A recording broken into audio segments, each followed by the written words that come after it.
Amores, bom dia, boa tarde ou boa noite, não sei em que momento vocês vão estar vendo esse vídeo, mas olha só, antes de eu continuar a matéria, eu vou relembrar soluções, vou relembrar molaridade, molaridade, tudo que nós vimos, porque eu tenho que falar de densidade, de concentração, algumas coisas que tem a ver.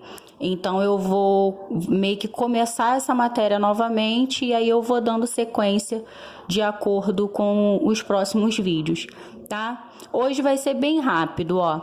Eu vou falar sobre soluções. A primeira coisa que a gente precisa lembrar de soluções é aquela definição de soluto e solvente. A gente precisa entender muito bem esses dois tópicos, essas duas definições. Soluto vai ser sempre o que eu vou estar, vamos dizer, diluindo no solvente, né? Todo mundo já deve ter ouvido falar que a água é o solvente universal, então fica mais fácil, né? De gravar que, por exemplo, a água, o leite,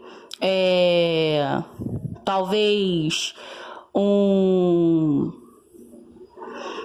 no momento agora eu não lembro de uma outra opção que a gente poderia usar como solvente, mas vai ser solvente sempre aquilo que eu estou usando para diluir alguém, que seria o meu soluto. No exemplo que eu dei em sala de aula de leite e Nescau, o leite é o meu solvente e o Nescau é o meu soluto.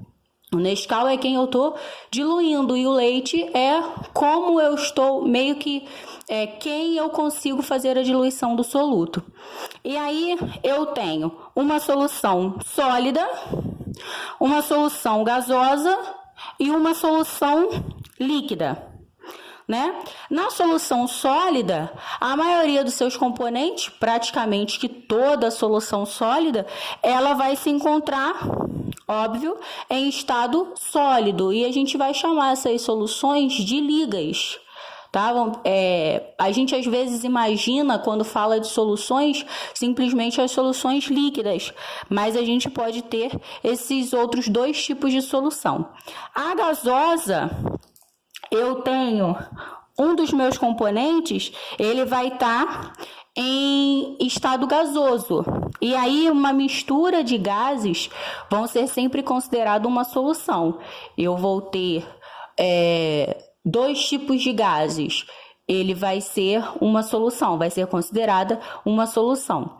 E a famosa solução líquida, que é o que a gente está mais acostumado a usar. Pelo menos um dos componentes dessa solução deve estar no estado líquido, que aí eu tenho o meu exemplo da água com sal, do leite com Nescau, né? Eu tenho o solvente no estado líquido e o meu soluto no estado sólido, né?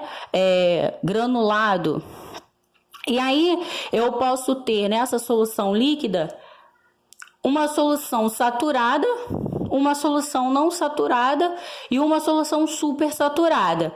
Eu usei o exemplo da solução de água com sal, o NaCl, o sal de cozinha.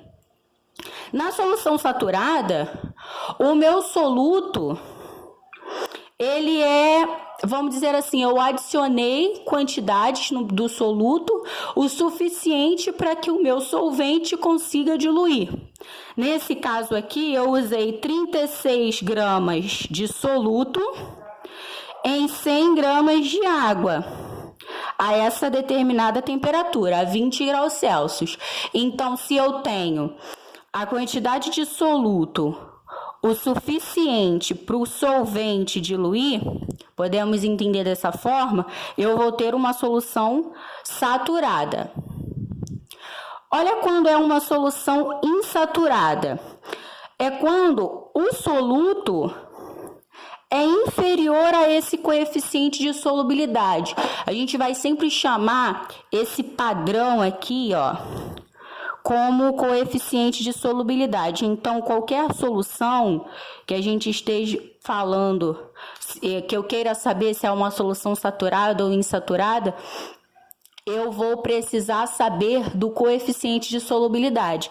O coeficiente vai ser o padrão, vai ser a regra. Se eu tenho uma determinada solução que o soluto é menor do que esse coeficiente, que eu adicionei gramas de soluto menor do que o meu padrão, do que o coeficiente de solubilidade, eu vou ter uma solução não saturada ou insaturada. Eu acho que no livro de vocês está escrito solução insaturada. Eu posso ter esses dois nomes. E aí, a solução não saturada é quando eu tenho a quantidade de soluto inferior ao coeficiente de solubilidade.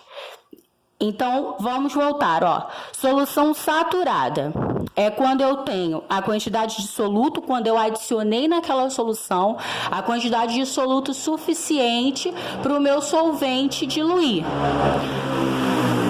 Normalmente, a gente vai ter esse coeficiente de solubilidade para a gente ter como padrão e conseguir afirmar se a solução é saturada ou não.